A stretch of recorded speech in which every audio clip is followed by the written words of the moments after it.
politique vis-à-vis ñi nga xam ne ñoo nekk seen chef. Alors organisation politique bu parfaite amul fenn il faut avoir l'honnêteté de le reconnaître mais jàpp naa ni militant Pastef yi de par leur discipline bokk nañu ci militant yoo xam ne gën nañ leen ràññee. te Pastef bi tamit buñ ko mës a fàtte c'est la fraternité mën nañ sax c'est la famille mais même dans les familles mën nañu am désaccord entre frères et sœurs. mën nañu am désaccord même sa waajur mën nga am ak moom désaccord li des mooy manière de l'exprimer. Donc jàpp ne organisation politique mën na nekk comme benn temple wala comme benn mosquée c'est se leurrer et je pense que c'est la première fois que ñun ñuy arrivé au pouvoir bu ñu fàtte ni notre président de la république wala premier ministre jaaruñu woon ay ministères jaaruñu woon primature avant ñu ñëw au pouvoir. Mais. moo tax gars yi leen waaye stagiaire. nekkuñu stagiaire man gis naa confirmé yi fi nekkoon lu ñu fi def moom je préfère être stagiaire. su fekkee ni confirmé yi ñu fi nekkoon noonu la ñuy gérer réew je préfère être stagiaire ad vitam aeternam parce que gis nañu lu ñu fi def ci yàquteef xam nga Ousmane Sonko waxoon na ko meeting de Paris. waaw du 24 novembre 2018 mu ne je suis prêt boobu noonu c'était pas juste un slogan je suis prêt boobu ce n'était pas juste benn parole en l'air. Être prêt c'est xam ne tey lu ñu la yen mën nga ko dëkku. lu ñu lay yan ci jubal jubbanti mën nga ko dëkku lépp loo xamante ne nii day continuer di nërmeel système bi fi nekkoon pare nga pour xeex ak moom jàmbaarloo ak moom donc su fekkee ni loolu mooy stagiaire nous on assume parfaitement beneen bi ci topp ma revenir ci li nga doon wax mooy organisation politique. man jàpp ma ne am nañu ay problème ci base politique wala yu mel noonu non gis nga temps yi bi premier président parti bi joxe ay tettal joxe ay instructions yu fermes. dans le cadre de la massification. c'est ça. tey foo dem ci dëkk bi yaa ngi gis meeting yi yaa ngi gis les rencontres yaa ngi gis les nemmeeku tour yaa ngi gis les activités de quartier c'est juste que bi ñu ñëwee ak situation réew mi fu mu tolloon. waaw difficulté yu ñu amoon te ñu sortir également dina année électorale présidentielle bu mars 2024 ñu pare dem ci législative novembre 2024 ak dissolution anticipée de l'Assemblée nationale. su ñu ñëwaatoon tout de suite di reprendre la politique les Sénégalais n'auraient pas compris duñu doon comprendre.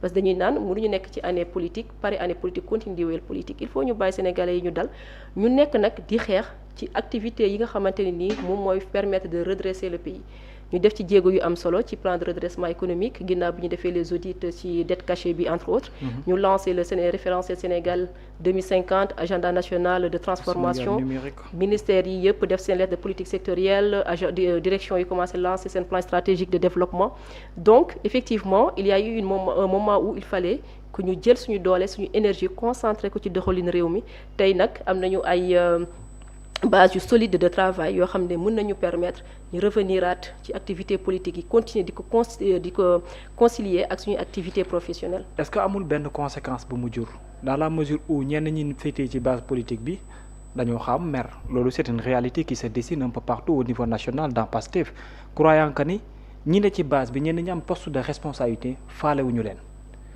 ba mu mel ni dafa am benn xiixante buy dox diggante yenn leaders yi. au niveau départemental wala régional ak yenn militants yi nekk à la base. alors man consignes yi président Ousmane Sonko joxe ce sont des consignes qui sont très claires politique de proximité la. bi ngeen nekkee opposition. waaw politique de proximité la bi ngeen nekkee au pouvoir. di waxtaan ak askan wi di waxtaan ak militant bi di waxtaan ak base bi donc je pense que directeurs yi ministres yi ñu ngi def effort yooyu. xam naa ne aussi on a des militants qui sont très patients qui sont très résilients peut-être di leen gën a ñaax rek. et très exigeants aussi. mais c'est normal. oui c'est normal parce que wax naa ko sànq différence entre Pastef ak yeneen partis aussi mooy implication bi nga xam ne militants yi impliqué woon nañ ko ci organisation. mais ils ont raison quand même. je ne dirais pas qu'il y a raison je ne dirais pas qu'il y a tort. parce que amuñu tous les éléments. parce que là à un certain moment bu ngeen bokkee ay nit parti politique. ngeen xeex dara ba am fu ñu féete. ñooñu mel ni lañ leen xaw wan ginnaaw. il y a des questions à se poser il y a une exigence à mettre sur la table aussi. mooy li ma doon continuer di wax sànq nee naa les instructions sont très claires. te man wax dëgg yàlla à ma connaissance amul benn DG boo xam ne da ngay rejeter sa base amul benn ministre boo xam ne bëggoo nekk en contact avec les militants loolu amul. si ce n'est le président de la République parce que du samay kàddu seen président de parti moo ko wax lui qui déserte la base. Je vous laisse la responsabilité de vos propos. ah li ma jàpp ni mooy le kàddu. président de la République le président de Pastef Ousmane Sonko. moo toog ci meeting 8 novembre. Esplanade stade Léopold Sédar Senghor. ne ko Bassirou Diomaye Diakhar Faye dellu si waatal ci base bi. J'ai pas entendu cette phrase comme ça man li ma dégg. le 8 novembre parce que j'étais là-bas aussi. C'est un appel. li ma koy ñaan mooy mu dellu si waat da koo sax ñaan boog te moom mooy président parti politique am. waxu ko de dama ne man cette phrase là je ne l'ai pas entendue. non maa la koy je fàttali dis que ma li ma retenir ci meeting 8 novembre bi. waay mooy discours bu fédérateur en tant que patriarche du parti. li ma dégg ci meeting du 8 novembre mooy fexe mbooloo bi famille bi yëpp mbooloo waat daje waat te loolu dafa baax ci famille même seen kër parfois sax dara du xew mais da ngeen di def réunion de famille ñëpp toogaat waxtaanaat définiraat des orientations communes donc loolu noonu je pense que c'est dans l'ordre normal des choses. diggante parti bi ak militants yi diggante parti bi avec les responsables politiques diggante ñi am ndombu tànk ak ñi amul ndombu tànk loolu c'est tout à fait normal. bu fekkee nag ki nga xam ne mooy premier militant modèle bi. mooy def le contraire nag. ben man gisuma militant modèle bu def le contraire ah. le président de la République c'est un militant modèle. je n'en ai pas connaissance xam nga le président de la République li ma jàpp mooy ëppaliwu ma ko ci Pastef su ma ëppaliwul man ëppaliwu ma ko ci Pastef. D'accord. Jusqu'à présent il a sa carte de membre de Pastef je ne suis pas au courant d'une démission wala d'une exclusion li ma jàpp également c'est que c'est le président d'honneur de Pastef les Patriotes cër boo xam ne man mi toog fi di wax aw ma ko. D'accord. Donc je considère que c'est un camarade de parti aussi. Cette contradiction wala ñàkk déggoo bi am diggante Diomaye Ousmane Sonko dans le sens politique. xam nga loolu noonu réponse boobu. En tant que militante. Oui en tant que militante réponse boobu je pense que mënuma ci répondre li nga xam ne suñu président parti waxu ko ci. président Ousmane Sonko bu mu ci mujjee wax lan la wax dafa ne effectivement am na lu fi nekk mais bu ñu radical ci discours bi. parce que mun nañ dem dellu si waat. Est-ce que du ragal féete loolu. man gis nga xam nga souvent li may wax. ku ko kuy xaar ci man may yëkkati ay kàddu yuy diviser wala yi xajamal relation di nga xaddi ñun suñu position mooy defar mooy ñaw diggante bi su jaree sarax ñu sarax su jaree dëpp ñu dëpp te loolu dama koy wax militant Pastef les Patriotes. ñu ragal ñuy waxee noonu ko. xam nga parfois on te dit dañuy ragal mercredi jot big bi am lu mu def. xam nga ku jàpp ni nomination bii ni privilège la c'est que xamoo lu ñu la dënk lu mu doon. nomination yi sacerdoce la de du privilège de ñun on avait une vie avant le décret on aura une vie après le décret te aussi boo sooraalee wul ni que mandat social nga yor c'est-à-dire que mun nga sax bañ a xaar mercredi te ci guddi mun nañ ma radier mais c'est ça qui fait la distinction entre un salarié et quelqu'un qui bénéficie d'un décret ou d'un mandat c'est-à-dire tu es révocable ad nutum c'est-à-dire que mun nañ la révoquer à tout moment on avait une vie avant le décret on aura une vie après le décret. man nomination bi.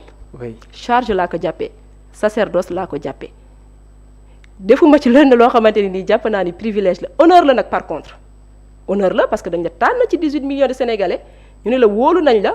président de la République signé la responsabilité. président de la République signé premier ministre contresigné te man jàpp naa ne président de la République bu signé premier ministre signé ñoom ñaar ñëpp dañoo ne am nañu confiance ci kii confiance boobu nekkul rek confiance pour def jubal jubbanti nekkul confiance pour def ay projets yu structurants pour le pays. dañu am également ci yow confiance boo xamante ni jàpp nañu que n'importe quelle situation bu présenté woo doo ànd ak émotion. mais est-ce que war na tamit ci ñaar ñoo xam ne dañoo présenté wu devant des Sénégalais plus de 18 millions de Sénégalais. deferuñ ñaari photo de benn photo la ñu defar. benn jëmmu ñaari bopp. ñëw ba dans l'exercice je sais pas pour des problèmes wala des ambitions ñu ne peut-être implosion politique dafay am ndax wareef la. xam nga là j'interroge la citoyenne. tout à fait j'ai bien compris et ma lay remercier ci question bu am solo xam nga ndey ak doom cordon ombilical daf leen di lié avant doom ji di juddu. te pourtant doom ji dee juddu ëllëg ñu am ay désaccords wala ñu am ay points yoo xamante ni dafay nécessiter ay précisions. n'est-ce pas. donc su fekkee ndey ak doom moo mën a am situation yu mel noonu ay nit ay doomu aadama lañu ñu nekk à la tête de ce pays. ce n'est pas ce qu'il avait promis aux Sénégalais. ñu nekk à la tête de ce pays. muy le président de la République mu nekk premier ministre. ay nit lañu li Abdoulaye Wade waxoon Idrissa Seck nit njaay lañu ay nit njaay lañu.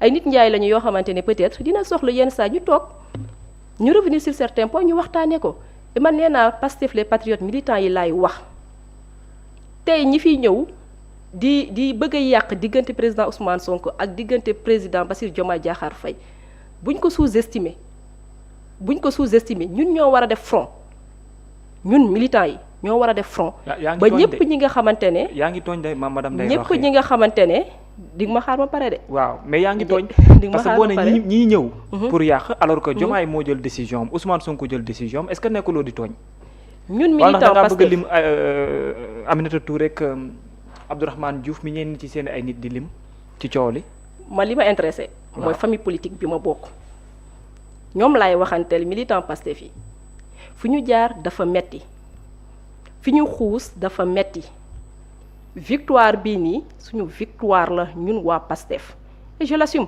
ay nguur gi nguuru Pastef la bon. Abdoulaye Tine nee na du nguuru Pastef. ñun suñu victoire la Abdoulaye Tine moo ne du nguuru Pastef. ñun militants yi laay waxal de suñu victoire la li ñu dépensé ci énergie en toute fierté en toute dignité ba jëlee fi régime bi fi nekkoon. wallahi bu ñu góorgóorloo tuuti. dinañu continuer di fédérer suñu parti. d'accord naa dajale njaboot gi. sa message am résultat yu ëpp yu kawe suñu njort. message bi lu am solo la. mais dama ne lii xew nii ci politique.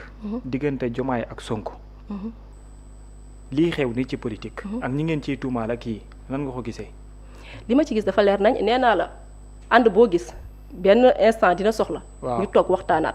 peut-être ci période waxtaan boobu la ñu toll. président Bassirou Diomaye Faye ëppaliwu ma ko ci parti bi c'est un militant du parti. président Bassirou Diomaye Faye c'est le président d'honneur du parti. oui voilà man ci loolu laay basé wu. bu am mouvement politique mouvement xaw ma coalition. man coalition yooyu sama yoon nekku si. ah man de Rokhaya Thiam je suis militante de Pastef les patriotes sama parti moo ma ñor lii fédéré sama parti moo ma ñor président Ousmane Sonko mooy leaderu parti bi lii fédéré dajaloo njaboot gi man moo ma ëppal xam nga parfois dañuy wax ay waxu clan politique. mosuma bokk ci clan politique sama yoon nekku si. en revanche. waaw en revanche fépp foo xam ne xam naa ne su ma fa tegee sama tànk bii wala jël sama làmmiñ bi wax ko pour njaboot gi yëpp boolawaat doon benn du ma ci sonn du ma ci tayal du ma ci taayi. fu ñu jaar dafa bëre. kon yow amoo crainte ci existence su coalition Diomaye bi def nañ siège jël ngan di maamu photo Diomaye wekk ca Aminata Touré ak nitam ñu ngi massifié gaa yaa ngi intégré nice ah ba moytul sax ñu ngi waajal élection locale 2027 ah te à tout moment mën na de laal ci biir Pastef loolu en tant que militante amul lum lay téye nelaw léeg-léeg. ma bamtuwaat ko focus Pastef lu dul Pastef ñoruma lu dul Pastef ñoruma instruction yi premier ministre président Pastef joxe. dem dajeek militants yi. gis nga waxtaan ak ñoom. yaa ngi gis siège bi. waxtaan ak ñoom jaay leen carte de membre. vendre le projet ku ma woo ci loolu dinaa la wuyu beneen coalition ñoruma. confrontation bi am nag laalante bi xeexante boobu ñu bëree bëri jàpp ne fii ak 2027 moom mën naa métti trop ak taxawaayu Aminata Touré jigéen di mat jigéen ci biir coalition Diomaye président sa morom mu jigéen la bien vrai que âge yi mën na am différence yooyu. mais na muy déggalee président na mu koy doxalee ci biir coalition bi ñu bëri jàpp ne seen principal adversaire ñoom la. ñun politique bi ñuy def Sénégal yi lañ koy jagleel. élection locale yi ñu jëm li ñu intéressé mooy mobiliser suñu ay troupes. mobiliser suñu parti. mobiliser militant non li nga bëgg ma tontu ko du ma ko tontu. da nga ma poser question. da nga ma poser question ma répondre la sama akulaay taala n'est-ce pas. defal ndànk mais dama ne. soxna Aminata Touré ci diggante bi moom noo ko gisee. man du sama yoon nekkul ci ay individualité wax dëgg yàlla xam nga sànq ba tey yaa ngi fi tudd ay tur. tudd ma turu kenn di ko défendre. non tudd ma turu kenn. ngeen woote benn ndaje ci ACAPES. seen président de parti yëgal ko ci podium bi mu jël discours am. tey jii nii mu mel ni voilà. ma bamtuwaat li ma ñor mooy Pastef. d'accord Pastef bi ma nekk depuis 2017. lu suude Pastef laay wër lu dëgëral Pastef laay wër li suñu président parti wax suñu leader loolu laa wax. instruction yi leer na keneen koo xamante ni am nga ambition politique on est dans un pays démocratique ku nekk mën nga am sa ambition politique